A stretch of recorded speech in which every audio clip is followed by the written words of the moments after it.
Okay, we are back with Saloon Sports. This will be the 10th episode and our first episode after the Thanksgiving break, where and we didn't get to have a chance to talk about the Eagles game, or and it's the first time we get a chance to speak about the game last week against the Chargers. I was on Thanksgiving, when in the past three games, Cowboys have failed to score 10 points. First time that's happened in the NFL this season. Not even the Browns have managed that feat. Um, and then I guess there's a lot to go through, especially with the Redskins coming to Dallas. And yeah, I guess I'll throw it over to Ben there with that, with everything that's going on with the team right now, and just not a lot of bright sides right now. No, we definitely we've played a lot of three games in a short amount of time, and to be honest with you, it's tough to differentiate when one beating ended and the other one began. Slow burn three games.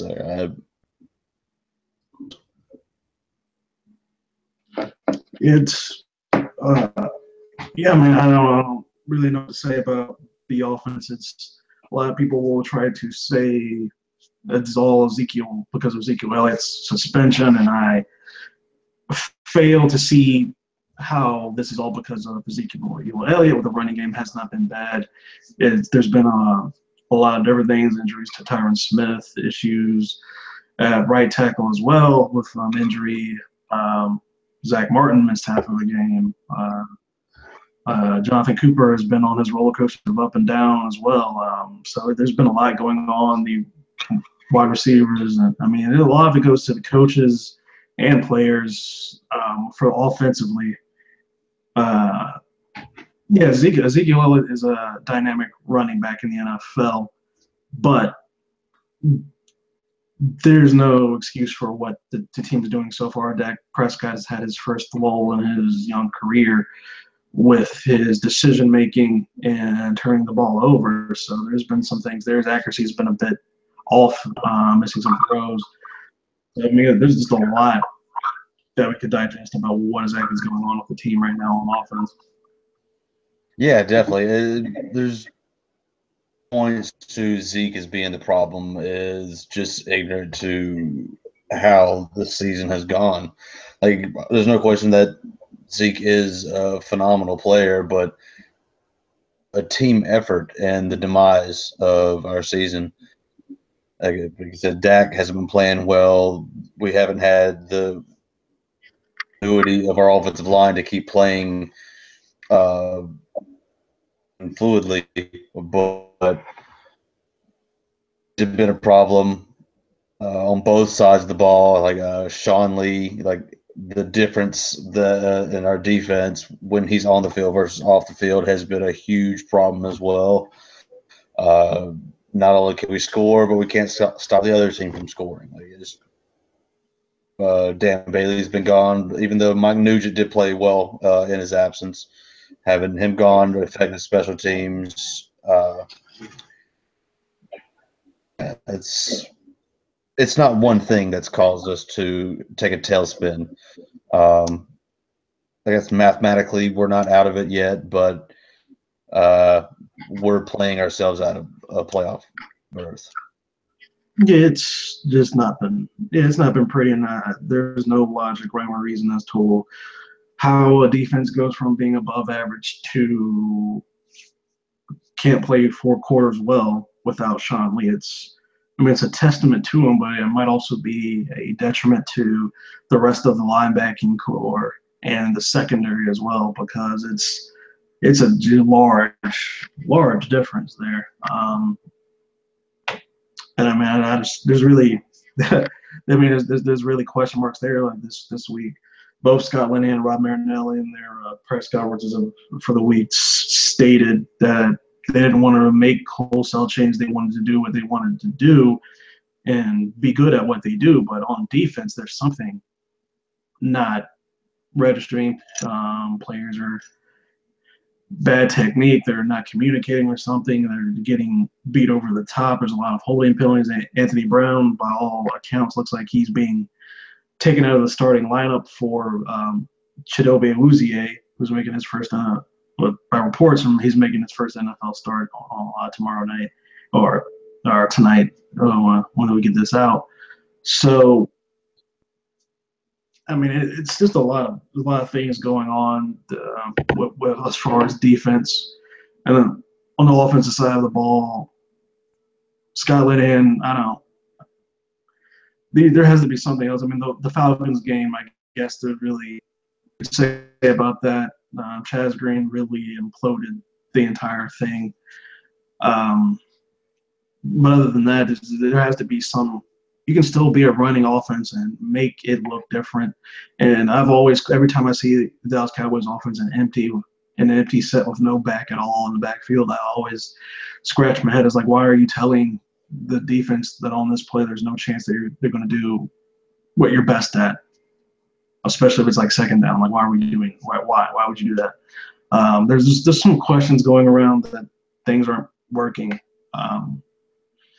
I mean, if you can't score 10 points in 3 straight games, there needs to be something changed, something looked at to get it. I mean, they still have not figured out a way to get the ball to Cole Beasley with Dez Bryant being single covered and teams focusing on him. They have got to figure that out.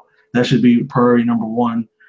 And just do something to control the ball, I think. I mean, they have to do something on offense to make this look not as painful. Yeah, the offense has definitely lost its identity. Last year, you knew what we were going to do, and thought that was something that could translate into this year. But it hasn't been there. We had it for this few games when Zeke was doing his thing, and we had our offensive line playing well together. They were opening up holes.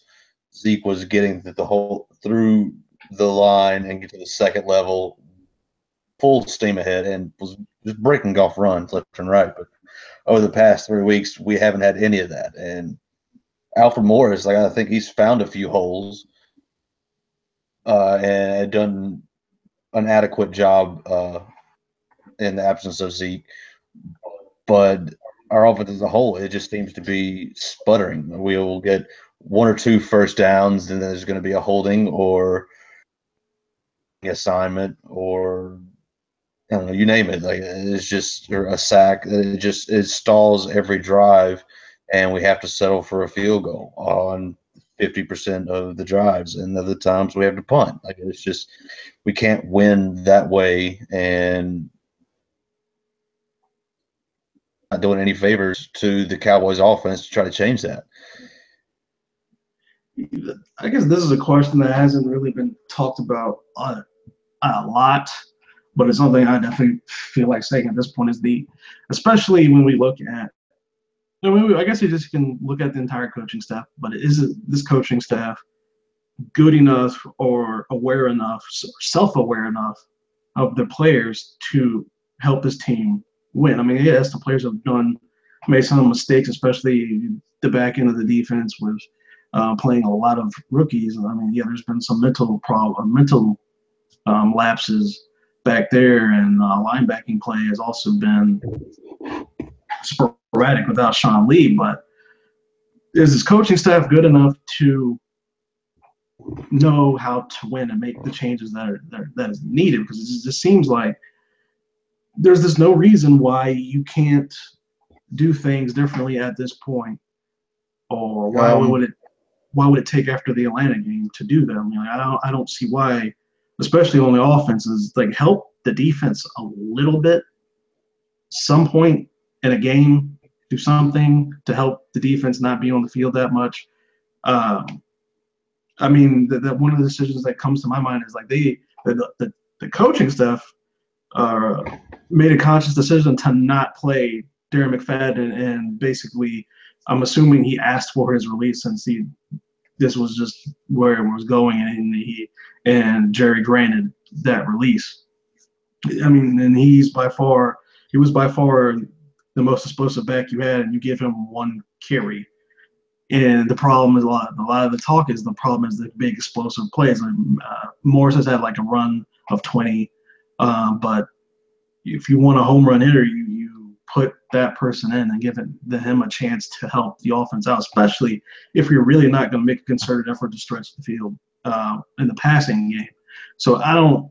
So that's things that are starting to question me. Do you understand your personnel, and are you and the coaching stuff aware enough to make decisions that need to make to help the team win?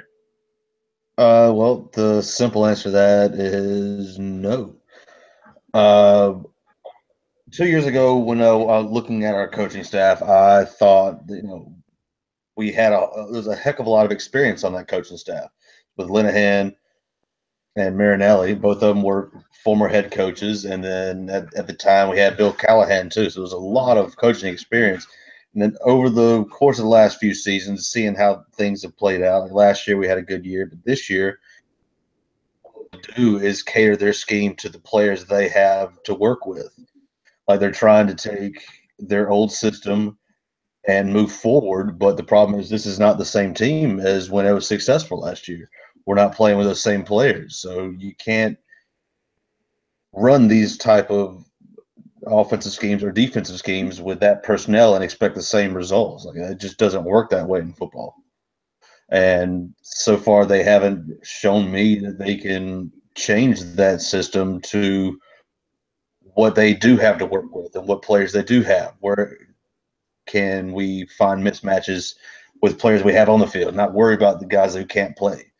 Like it's just at some point you have to be willing to say what I'm doing is not working. How can I alter this to put my players in the best position to succeed? And it just hasn't happened yet. And both coaches this week, basically, both coordinators basically said we're going to keep doing what we're good at and keep doing turn our identity. But the NFL playbooks, especially on the offensive side, are deep and they are detailed. Why is Linehan using about 20 of those plays? Because it's not even specifically, oh, you have to change your entire scheme and just throw in a new offense. I mean, it's not. I don't even think it needs to go that. Just use what you have. There's got to be certain plays in there that they're not using that could help free up people like Cole Beasley to get him the ball, or just more concepts to give the defense different looks to do something. Because like you mentioned, it's not the same personnel. Ezekiel Hill was going to be missing 6 games this season at some point, or I was going to miss the beginning of 6 games of next season, and that was unavoidable because of the wording of the collective bargaining agreement. That was going to happen at some point. So why not prepare for that and basically, okay, we're not going to have Zeke, which means we're going to have to find a piece of offense somewhere else. We have a good enough running game, we'll be able to supplement that, but we're going to get yards somewhere else. And they still haven't made the effort to okay, we're going to try to stretch the field. Bryce Butler, we're going to play you more. We're going to send you down the field. They've done that once or twice per game. That's it. They have not figured out a way. It's like, Cole, we understand you're being bracketed. And everything is squished together because teams don't have to play way over the top and expect us to beat them over the top. So we're going to do something. Still a lot of 50-50 balls to Des Bryant for some reason. They call them 50-50 for a reason because they're not high percentage passes. And I don't know why that's still a thing, why it seems like we're going to force the ball to Des in situations that there's no reason from your own 30-yard line to throw a 50-50 ball to Des Bryant. I mean, that's not the red zone. You're not in the red zone. And seeing that is just like this. It's just frustrating because it's the same. It's almost like the same game plan, no matter who you're playing. It's just like you don't have the same personnel to do that and be successful. There's been injuries on the offensive line. Your running back got himself suspended, and your quarterback is struggling for the first time in his career in the NFL. So help your players out. I mean, that was one thing that I wasn't as critical and as probably as I should have been in the game against the Falcons with Chaz Green at left tackle and him getting literally the worst, one tied for the worst game for a tackle ever in the NFL. They didn't run in that direction. They didn't do anything to really help him until it was way too late. So, I mean, this is something that's got to be done with in-game changes and game plans coming into game on the offensive side of the ball that's just not present. Yeah, no question. As far as Dak struggling, I think clearly the offensive line has struggled, and when they do try to stretch the ball down the field, he just doesn't have the time in the pocket. And with that line kind of faltering around him, what we really need to start looking at is to try to get our screen game involved a little bit more. We need to kind of take more of an air raid approach to it with some natural rubs and natural screens of crossing routes and just try to get the ball out quicker. We got to neutralize that defensive line as best as we can with our makeshift offensive line, and quick passes is the way to do it.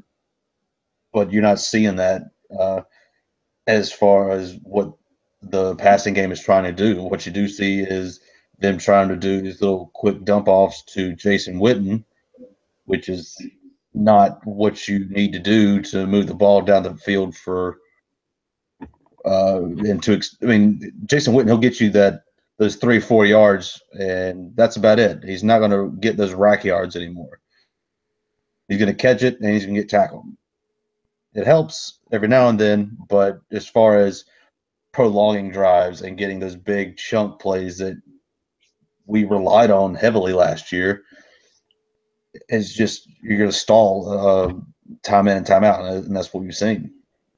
Yeah, if they're going to do the 5-yard curls or 5-yard outs to Jason Witten, do that on first down or second down to show something else, to not be as predictable. Yes, you can run the ball. It should run. This team still should run the ball 30, 35 times, but you have to do something different and mix it up a bit to not be as predictable.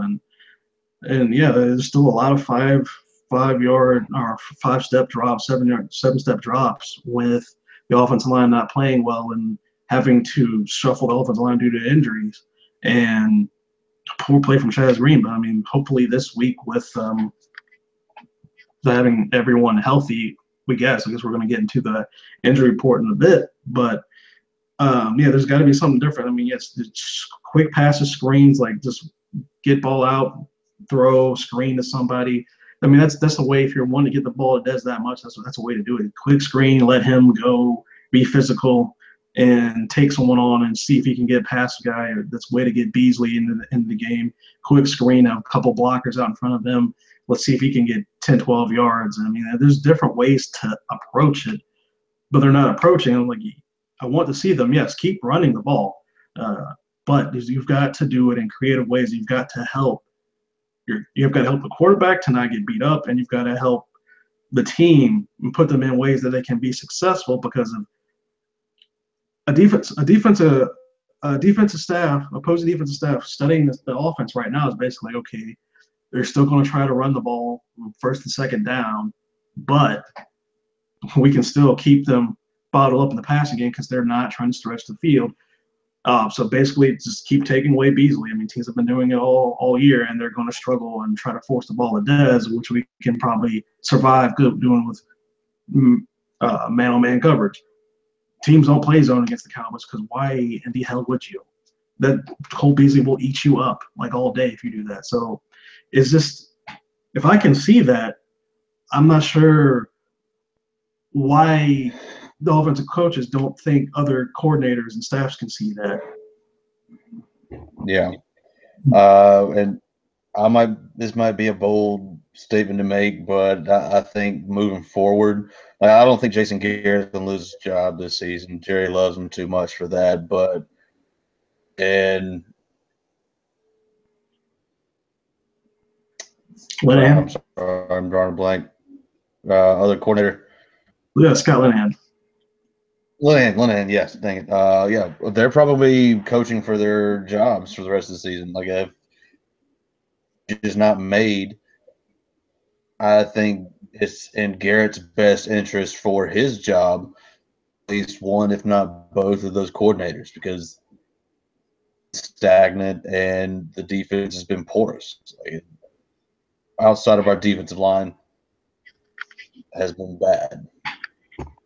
I mean, at least this week, Marinelli. I'm not sure if this was his call. Did he make this call with the secondary coaches? But yeah, there's a lot of changes going on in the secondary this week after Phillip Rivers and Keenan Allen look like Jeff Garcia and T.O.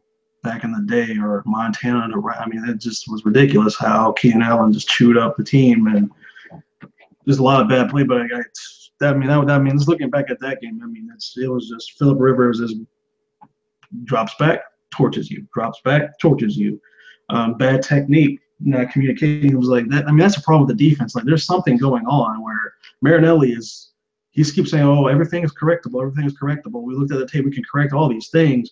But still, yeah, the defense has played better over these past 3 games than the offense.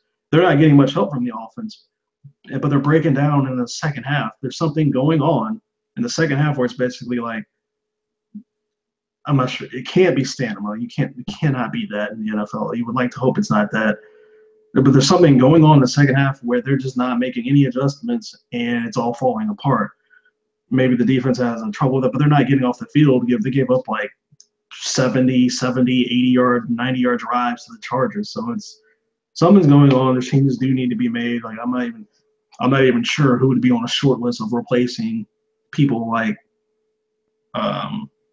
Marinelli or Linehan. So I mean, all the big name college coaches are getting jobs themselves. I mean, I'm not sure if there was a hotshot offensive coordinator in college football. You'd want to be like, hey, you want a job in Dallas? That's something to look at and into. But I guess that's something we can transition to now. Is like the game this week.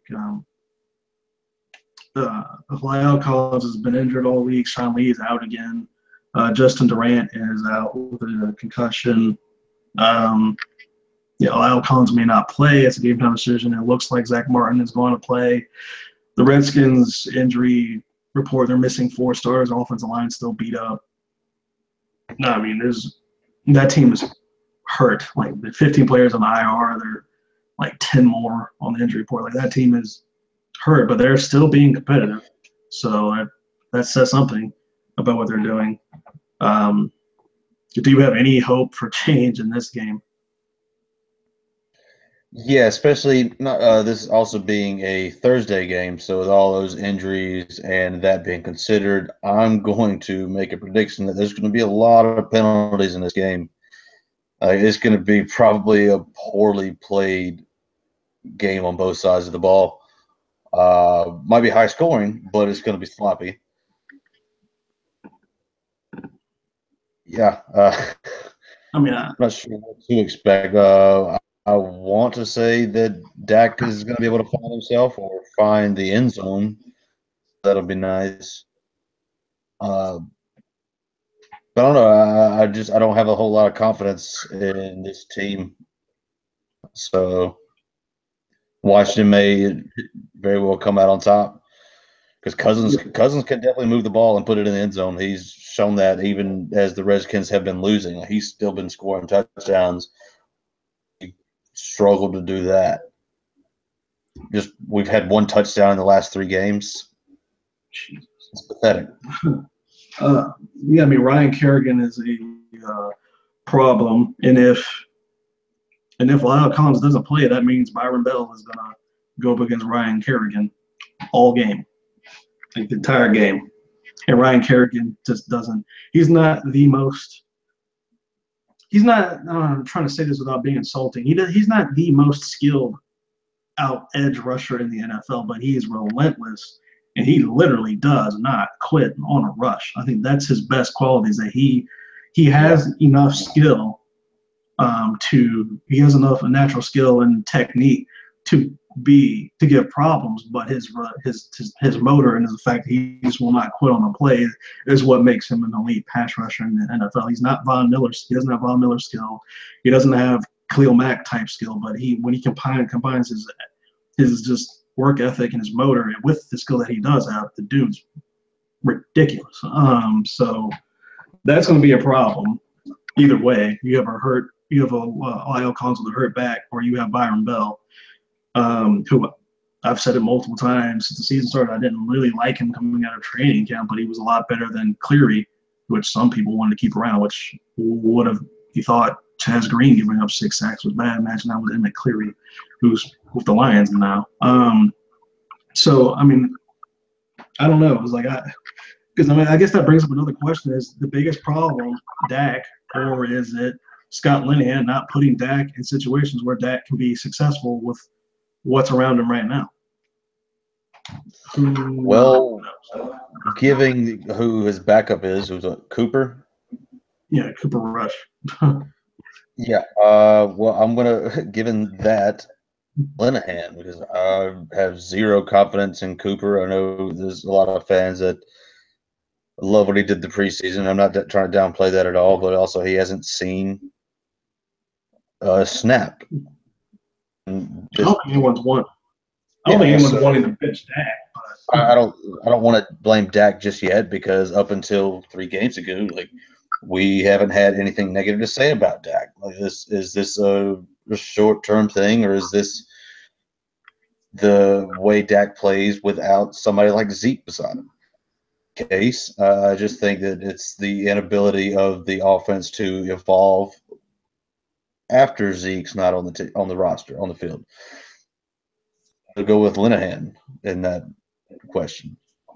It doesn't seem that it should be this difficult because the team isn't devoid of talent on offense and actually even on defense for that matter without Ezekiel Elliott and Sean Lee. It shouldn't be that difficult to find ways to get the ball in players' hands quicker or block people for a 5-step drop. Yeah, I mean that's what it's coming down to. It's like, I don't understand why things aren't changing with the play calling to help the team instead of start banging your head against the wall and expecting different results every time. I mean, going against Kirk Cousins, who puts up a lot of yards against the Cowboys. They don't score a lot of points. They don't usually win. But it's with all the changes in the secondary, there's reasons to be concerned for any Cowboys fan. Jordan Reed's not playing. That's Jordan Reed and Chris Thomas, 2 of their best offensive weapons, aren't playing.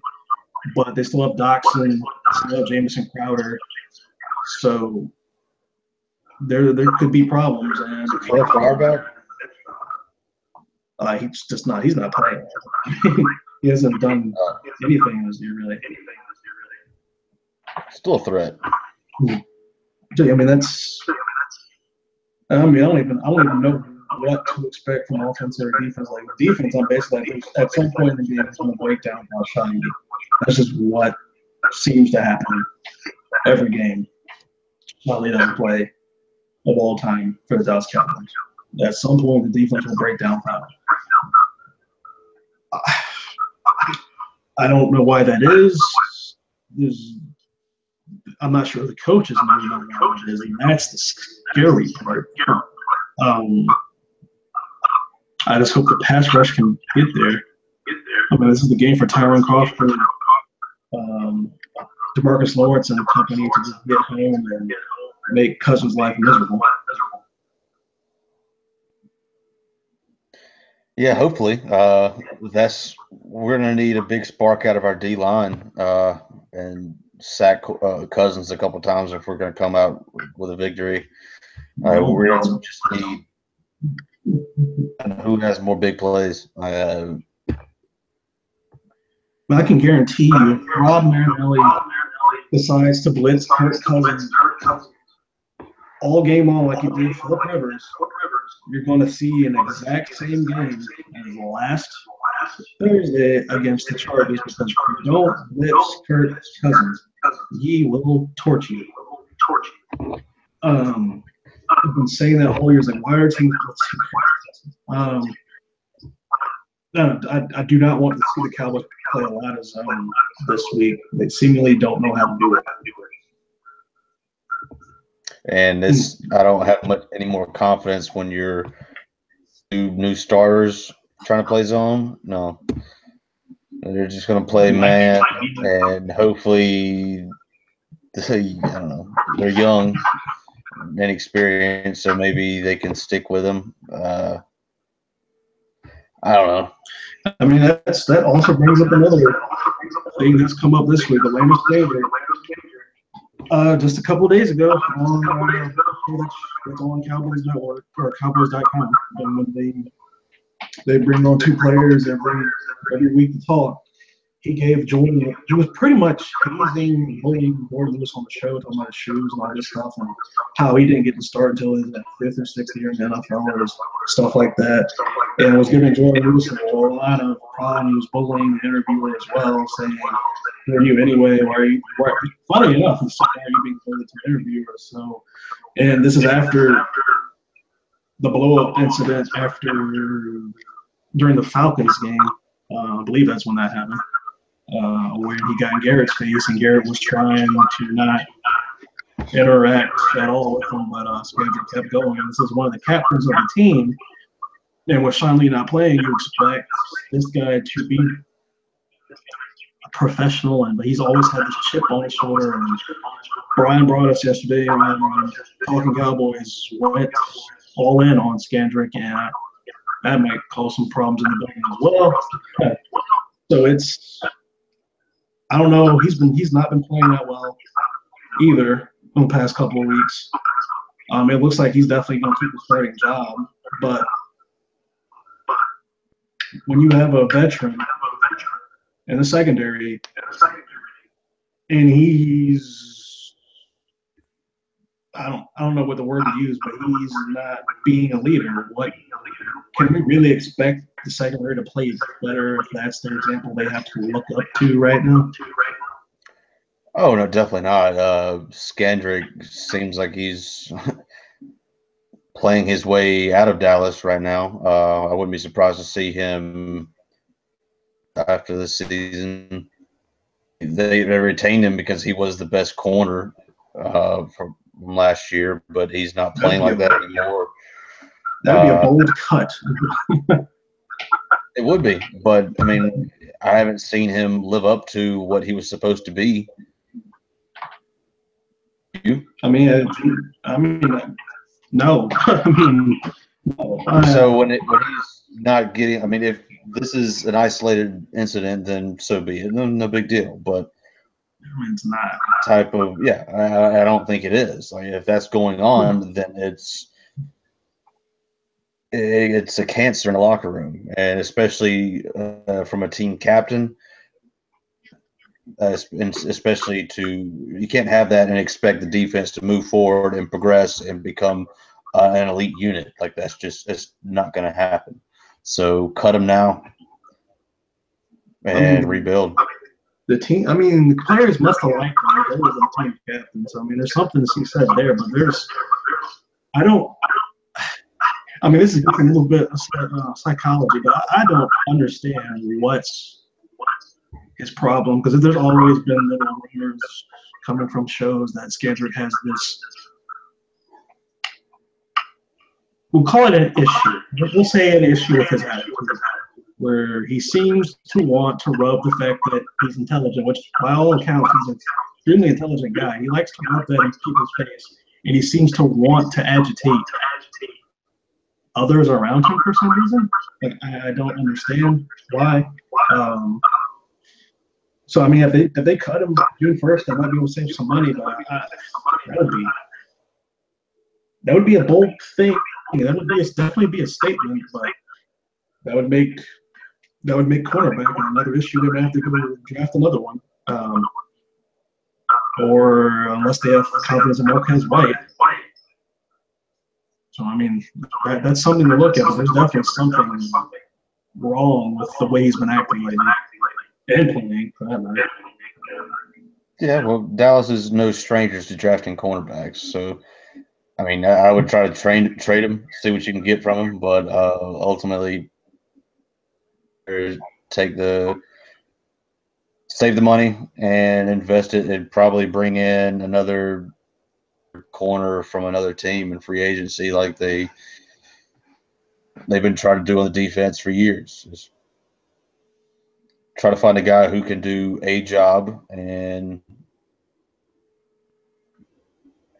Yeah, they need something. I mean, Anthony Brown took a step back this year, which is he's still a young. I mean, this is only his second year. He's still a young player, but he took a step back this year. Something's wrong with him, and Jordan Lewis he's fallen off the past 3 weeks as well. Cheeto somehow, from the fact that he was just injured and not playing, is now seemingly the favorite cornerback among the coaches, which is a little funny. Seems like he didn't practice much at all for the past 2 months. So I mean, yeah, there's that part worries me. They don't have Jordan Reed, but they still have his name just lost me. The other fast tight end used to be the 49ers. Vernon Davis. They still have Vernon Davis, so I think he's still healthy. So I mean, I don't know. But there's a lot of questions surrounding this team. It's definitely going to make drafts even very interesting because there's definitely you can make an argument to make a draft pick in the first round at 3 or 4 different positions. I wouldn't even balk at a first round guard, but I mean that's getting a little bit ahead of himself at this point. So I mean what do you expect to happen in this game? What is your prediction?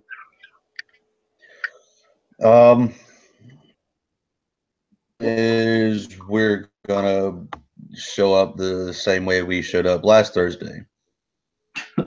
I mean, not promising. Yeah, it's not promising, but if you want what I think it's going to take for us to win, that's something different. It's a little more upbeat stuff, and I think we can. I think what happened is just I don't see a trend changing. We need to do to win. We need to not blitz Cousins, like you just said. We're going to need to put pressure on him, but not blitz him. We can't. We have to drop him into coverage. Hope that we can get enough pressure on him with just 4 linemen, and them not having Chris Thompson is going to be huge for us. So hopefully we're able to stop Pergier. I believe Ryan. That's it. Hopefully we can stop him. If we can stop that running game, force Cousins to try to win the game, and he can do it, but ultimately he hasn't been able to as an NFL quarterback. And offensively, we're going to have to get the ball out of Dak's hands faster. We're going to have to try to get Dez, because that's just what he's better at. We need to try to separate across the middle with Beasley and some crossing routes. And got to get Alfred Morris and Rod Smith going. Average 4.5 yards a carry. We could be a shell of what it used to be. Might be enough to win.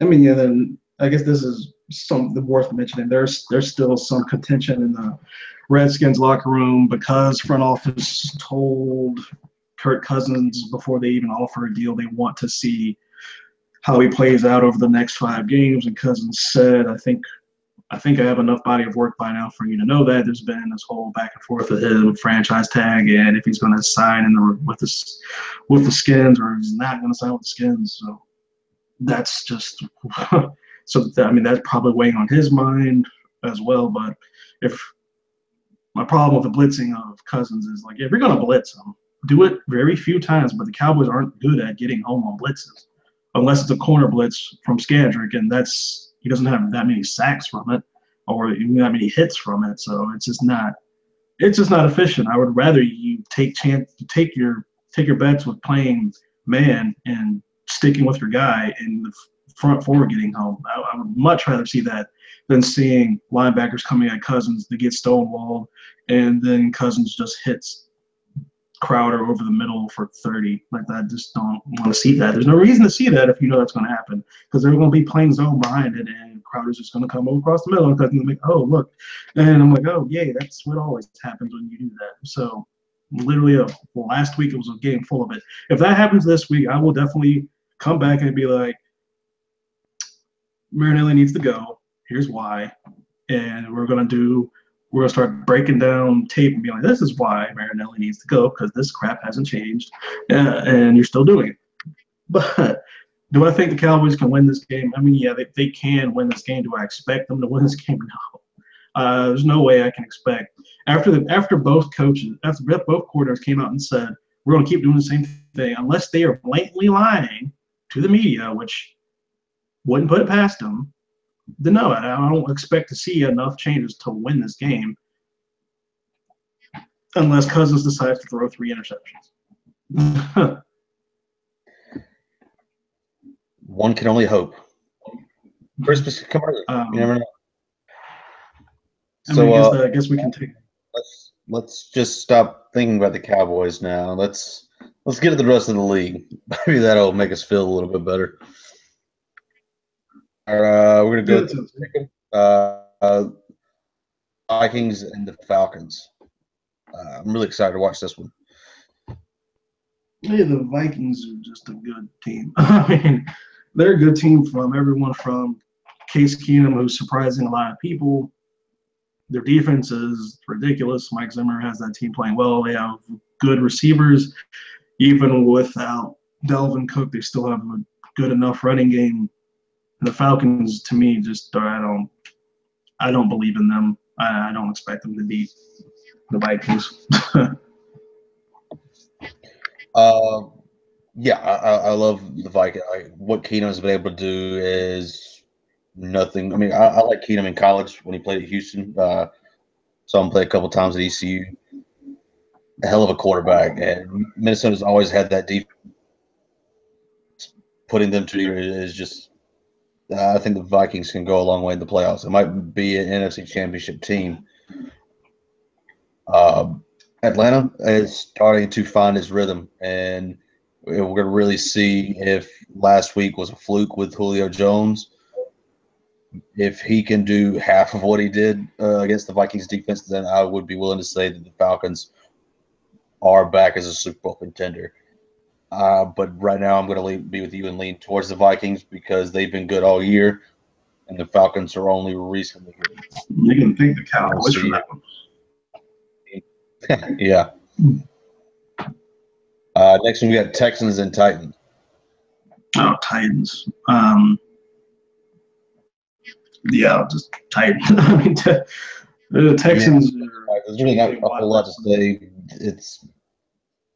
Titans have way more on offense and defense. Well, more on offense, but they're playing with Tom Savage, who is, well, he's Tom Savage.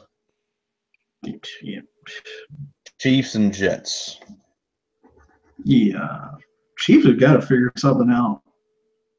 Like, I don't know what's happened to them recently, but they've got to figure it out. The Jets are surprisingly competitive this year, but you've got to think the Chiefs will figure it out and win this game, even if they're playing in the cold New Jersey or wherever New York, wherever the Jets stadium is actually at.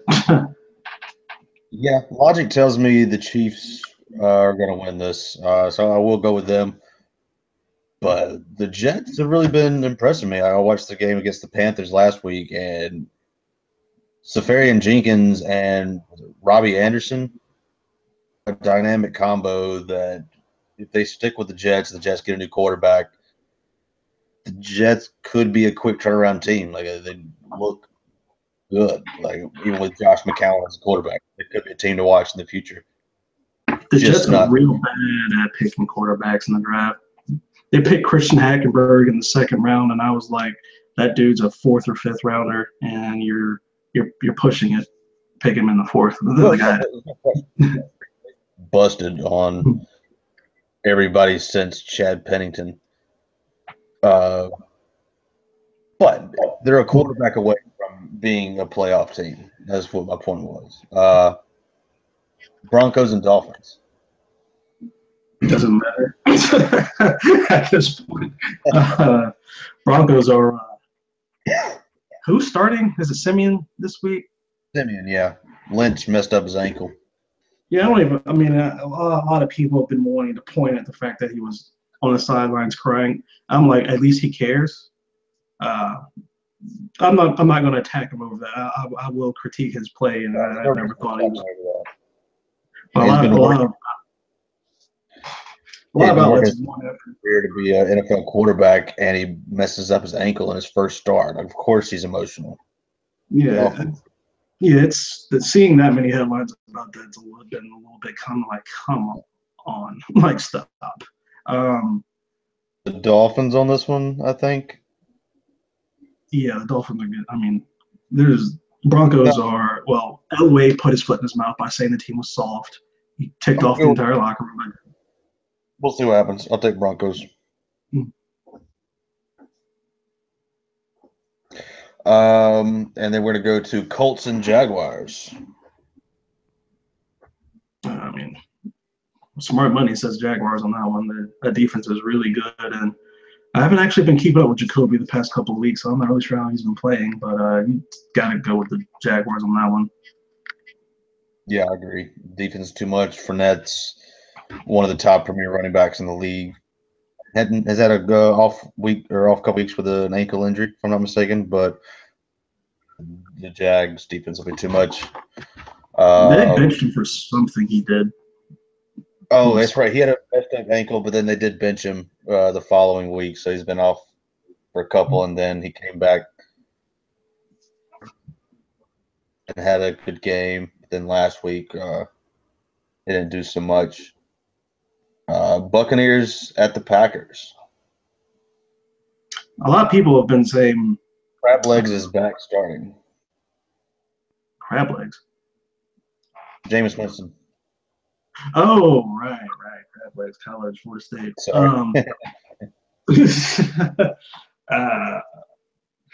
Brett Hundley had his best game last week. They should have won that game if the defense, again, just does something.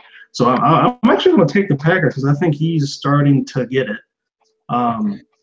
He's starting to show promise. And so I think the Packers win that game. And I don't believe in the Buccaneers at all. Statistically, Hundley had his best game, but if you go back and look at the tape, his touchdown passes were all big chunk plays that have blown coverage.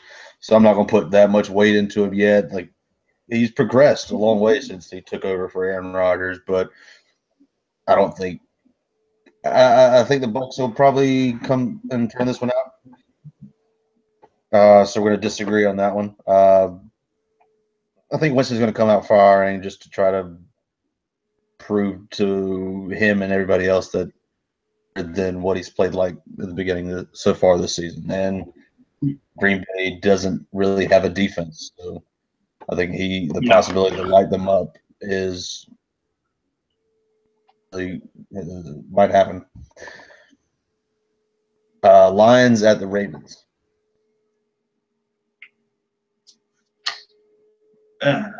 I say, well, you want the Ravens to win, and the Lions are susceptible to a loss every week because they can't run the football. They don't try to run the football, and you're putting too much on your quarterback. So, I mean, I don't know. If it's Ravens at home, I'm going to go ahead and take the Ravens because I don't believe in a team that is one-dimensional on offense. I mean, getting that simple. I can't disagree with you, but I do think Matt Stafford offense is better than Flacco and his zero-dimensional offense. So I'm down to the defense, and the Ravens do have a slightly better defense, but if you look at their season so far, they've been able to create a lot of defensive touchdowns and turnovers on their side of the ball. So I think that Flacco and company not being able to take care of the ball so well, I think that's going to be the big difference there. and the Lions are going to come out on top. Patriots at the Bills. I feel like going picking against the Patriots until they lose, but they figured out their defense because I don't know. Sometimes when you make adjustments in your game plan, it actually pans out for the good. That's weird how that works. Tyrod Taylor has a lot to prove after the stupidity of a coaching decision to bench him. When let's talk about that for a second. He gave Peterman, Pellman, whatever his name is, Nate something or other, threw 5 interceptions in 1 quarter. That was 2 more than Tyrod Taylor had thrown the entire year. Yeah, and a half, right, and then and a half. So I'm gonna take the Bills. Just Tyrod Taylor has his best game of the year, just to rub it in his coach's face for making a ridiculous, almost fireable decision that he made. Yeah, there was nothing. I would love that just as a storyline. Like that would be great to see, and just have Tyrod give his coach the game ball. I think that would be fantastic. That'll get you a fine. Yeah, I can't vote. I can't. Brady, especially since him and Brandon Cooks are starting to. Well, not starting to, but they're really coming to their own together. Yeah, he's been able to get Cooks the ball in a lot of different ways, which is really exciting to watch. 49ers at the Bears. And Garoppolo is starting this weekend. Looks like if they want to sign Garoppolo, they have their quarterback of the future, and they have their backup C.J. Beathard of the future, so they'd be set. The Bears are so bad. I almost feel bad for Trubisky, but the only thing he can do is go play since they said you're up. I'm gonna say 49ers win that game. Yeah, I would tend to agree with that. I'll be excited to see how Carlos Hyde's going to play with a good quarterback beside him. I think having Garoppolo is halfway decent, and that's going to open up a lot of holes for Carlos Hyde. And not to mention, Carlos Hyde has very good hands out of the backfield. So Garoppolo's still learning the offense, and so I imagine there's going to be a lot of checkdowns for him, and we're going to get the offense moving that way. Like you said, the Bears have a good defense, or above average defense, but on offense, outside of Howard, they have nothing. So it has, in my mind, it has to be the 49ers. Browns at the Chargers. Oh, Jesus. I'm sorry, Browns. Who are they still starting? Kaiser? Yeah, Kaiser's still the quarterback. This will be Josh Gordon's first game this season, though. Yeah, it's not gonna fucking matter. No, it's not gonna matter, but it's an interesting storyline to look at. Phillip Rivers is going to carve up that defense like it was turkey, because I just saw him do that on the day where you're supposed to eat turkey. So I'm not gonna say the Browns have a chance, but they're no. If the Browns have a chance, then I'm just going to stop watching the Cowboys this season. Giants at the Raiders. Oh boy, good old Geno Smith is like that sounds so weird to say. Like Geno Smith is making a start for the New York Giants, and Eli Manning is healthy. They benched him after 210 starts in a row.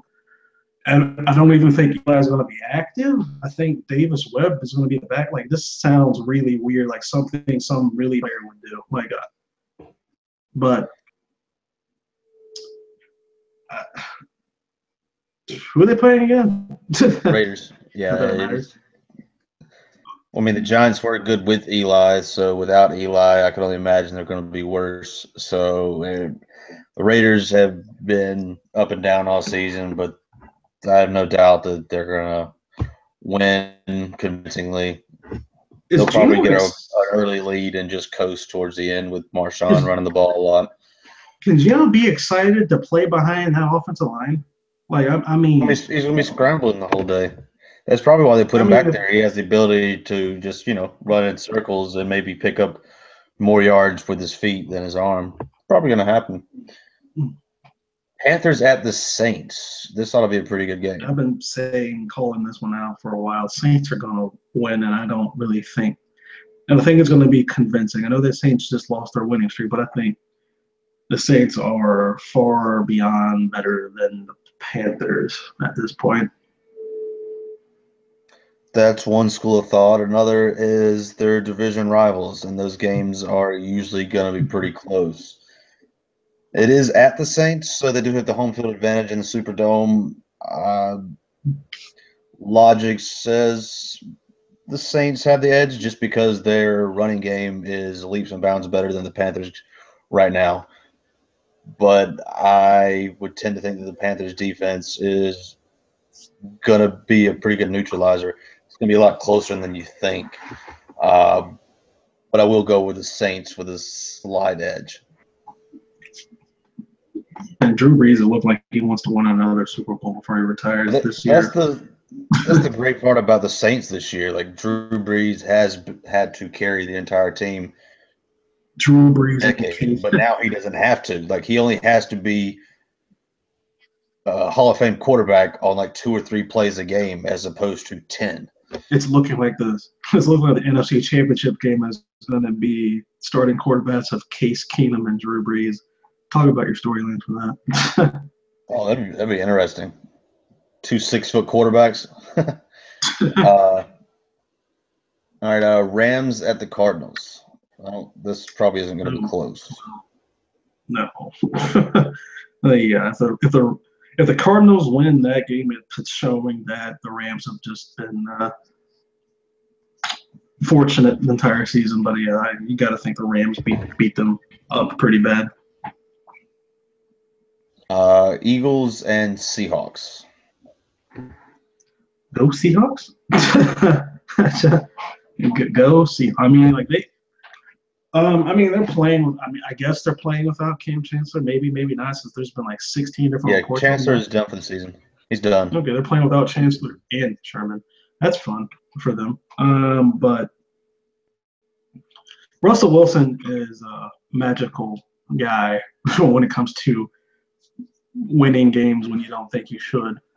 And yeah, I saw a stat this week that he has the most wins in his first 60-something starts in the NFL or something like that. So, I mean, I'm going to say the Seahawks win because I really would like to see that happen. And I still just don't want to believe the Eagles have holes. Just teams have got to figure out how to exploit their holes, especially their linebacking core and at the second and their at cornerback. So, I mean, figure it out. Yeah, Russell Wilson, go do magic. Yeah, it's not that they haven't been able to expose the holes. It's just that the Eagles have been able to jump out to an early lead to where the other team has to alter their game plan. Most teams do know how to change their game plan when they get down. But in recent memory, Russell Wilson has done more with a shitty offensive line than I can think of. And I guess as Cowboys fans, we do need the Seahawks to come out with this victory.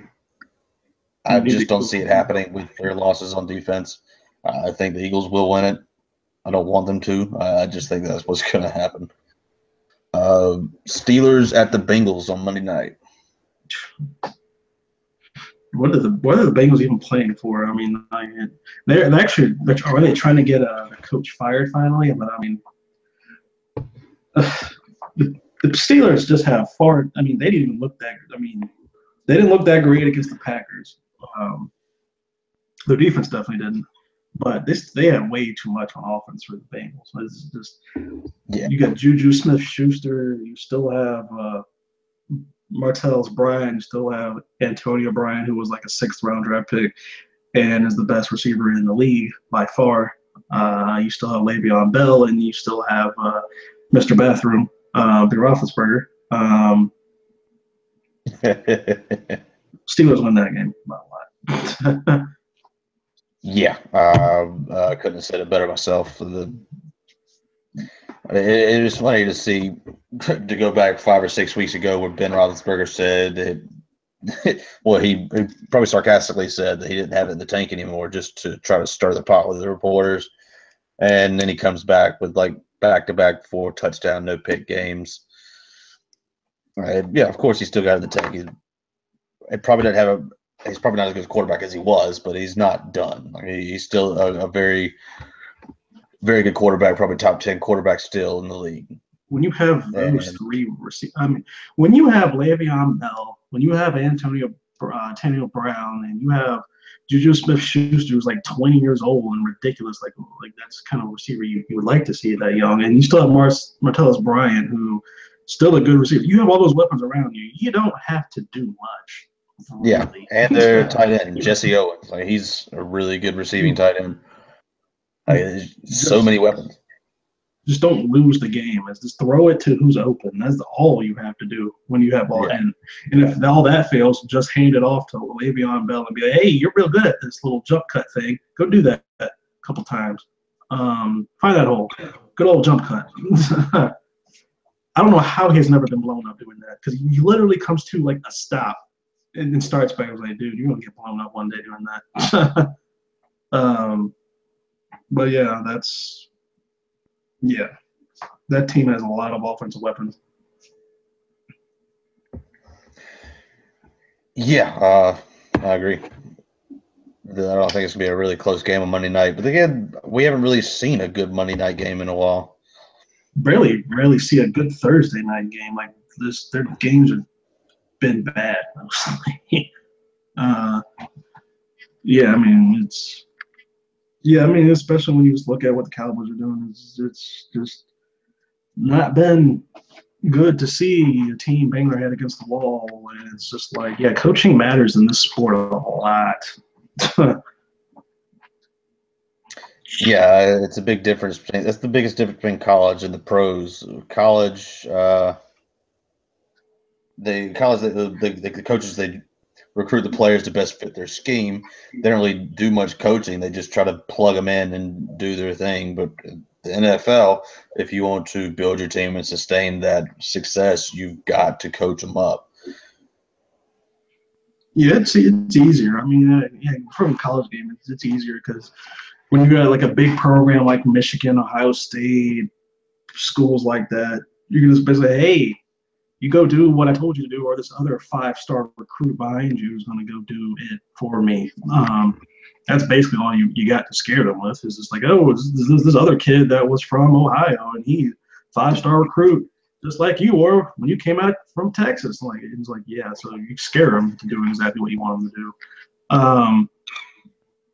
But yeah, it's a recruiting thing. But when you have athletic directors like people named Comper, you fire a good coach that was never going to leave for a guy who was just going to use it for a stepping stone and can't win 4 games. But it happens in hypotheticals.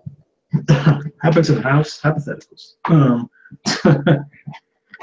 But yeah, I guess that's yeah. I mean, it doesn't look like either one of us picked the Cowboys to win, but I will be greatly shocked if they do. And I think if they do win, it'll be because of the defensive line. Yeah, I believe one of us said that earlier. That's going to be the X factor. If the defensive line can get to Cousins on multiple occasions without the help of a blitz, then that certainly puts us in the best position to win, or at least affect the game enough to where we're winning late. Oh yeah, they blitz Cousins a lot. I will just be like, yeah, I could have called that 30-yard play. Like, why are you blitzing? Like this, he's like one of the best, if not the best quarterback in the NFL when being blitzed. Like, just don't do it. That Cowboys aren't good at it. Stop trying. But yeah, I mean, I guess that's gonna. I guess like so yeah, something we can preview now is like, yeah, when the season starts wrapping up, we're going to get more into breaking down certain concepts and philosophies of football, and while we start talking about baseball and MLB off season, since free agency is going to get started up there. because seeming like if the Cowboys lay another egg this week, there won't be any playoff talk. To briefly mention what's happening there, so we'll be able to go into other aspects and start talking about draft and everything. But yeah, we'll see what happens. Yeah, we'll see. And yeah, then everyone will. We'll be back next week on probably Wednesday to talk about what happened during this game, break down what's next week for the Cowboys, and seeing if there's any playoff hopes still alive. The division might be alive if the Eagles lose out, which doesn't look like that's going to happen, but who knows? Stranger things have happened. Yeah, since season 2. But we'll see everyone next week, and let's hope the Cowboys win and Ohtani becomes a Cub. But Take care.